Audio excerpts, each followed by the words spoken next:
Donc ici, on voit l'ensemble de la filtration de l'eau qui est à l'intérieur de la maison. Donc ici, je me retrouve dans la salle mécanique, à l'intérieur, où est-ce qu'on a les aspects un peu plus techniques que je vais vous expliquer dans cette vidéo. Donc, premièrement, ce qu'il faut savoir, c'est qu'on a capté l'eau à l'extérieur, on l'entrepose, comme je vous ai expliqué dans les précédentes vidéos. Ensuite, pour pouvoir la boire et l'utiliser à l'intérieur de la maison, on va devoir la filtrer. Très important. Plusieurs étapes, plusieurs appareils et mécaniques qui vont nous permettre d'y arriver. Donc, premièrement, ce qu'on va faire, c'est on va venir pomper l'eau par le tuyau qui se trouve juste ici dans le bas, qui va venir alimenter la pompe. C'est une pompe à jet, une pompe qu'on peut utiliser dans un système de puits artésien conventionnel. On va venir mettre cette eau-là sous pression avec un ballon pression. Vous allez pouvoir consulter les photos que je vous mets en annexe pour pouvoir bien comprendre chacun des éléments du système. Donc, une fois qu'on a mis à pression dans le système à 40-45 PSI, on va venir commencer par une première filtration, qui est une filtration à 100 microns. On va utiliser un filtre à mèche, donc un filtre avec un grillage en acier inoxydable, qu'on va pouvoir venir nettoyer régulièrement, dépendamment des sédiments qui se retrouvent dans la réserve. On va pouvoir aussi le laver, donc ce n'est pas un filtre qu'on va remplacer, c'est un filtre qui est lavable. Une fois qu'on a filtré cette première partie-là, moi je la renvoie directement à la salle de bain pour le lave-linge, donc pour la laveuse à linge. Mais ce n'est pas nécessaire, on pourrait réutiliser l'ensemble de la distribution de la maison pour alimenter la laveuse aussi. Moi je passe directement à cet endroit-là. Ensuite, je vais repasser, comme ici vous voyez, sous les filtres pour venir alimenter ici la tête. La tête avec la réserve, une réserve de sable, de calcite à l'intérieur, différents minéraux qui vont permettre de reminéraliser l'eau et aussi de venir réaugmenter le pH. Parce que l'eau de pluie étant plus acide que nos besoins, on va devoir changer son pH pour venir rééquilibrer tout ça et s'assurer qu'elle est bonne à boire et aussi qu'elle ne va pas détériorer nos appareils de plomberie à l'intérieur de la maison. Donc, une eau acide va venir gruger les parties métalliques, soit différents raccords ou différentes pièces de plomberie. Donc, cette partie-là, très important de pouvoir, si on la consomme et on la redistribue dans la maison, de venir la reminéraliser. Donc, si on boit une eau qui n'a pas de minéraux, mais à ce moment-là, l'eau va venir absorber les minéraux qui sont dans notre corps. Donc, nous, ce qu'on veut, c'est une eau qui est propre, qui est potable et qui est saine à boire. Donc, on va venir, par cet appareil-là, venir traiter l'eau. Une fois par mois, c'est un appareil qui peut faire un backwash. Moi, je réutilise l'eau du backwash dans une cuve qui va me permettre de la réutiliser ailleurs pour des usages de lavage. Mais je pourrais aussi l'éliminer directement dans mon drain de plomberie avec un système anti-retour, avec des clapets anti-retour. Parce qu'évidemment, ici, la partie d'eau qui est à l'intérieur, elle est potable. On ne va pas la mélanger avec un système septique qui pourrait contenir bactéries, coliformes fécaux.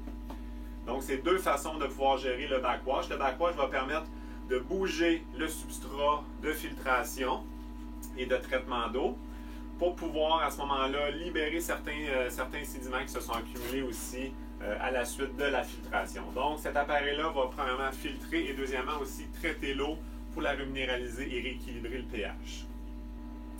Ici, j'ai installé deux valves. Ces deux valves-là me permettent de venir choisir quel débit d'eau ou quelle proportion d'eau je vais faire passer par la tête reminéralisatrice pour s'assurer qu'au robinet, le pH est vraiment le pH idéal. Donc, c'est un ajustement que j'ai installé pour pouvoir venir moduler l'eau et venir choisir vraiment est-ce que je prends directement l'eau qui vient de mon premier filtre ou je peux aussi prendre une partie de l'eau qui vient de la tête reminéralisatrice. Ensuite, on va passer par un autre filtre qui, lui, va enlever des sédiments, mais à 5 microns. Donc là, on diminue le micronage. Donc ici, à 5 microns, ça va enlever tout ce qui va être impureté au niveau du sable. Qui va venir protéger aussi le troisième filtre ici, qui lui est un filtre au charbon.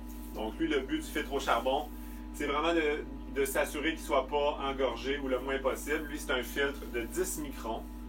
Donc, ici, je filtre à 5 microns. Ici, je filtre à 10 microns. Donc, ça va permettre à ce filtre-là de s'engorger moins rapidement, étant donné qu'on a un micronnage plus petit ici.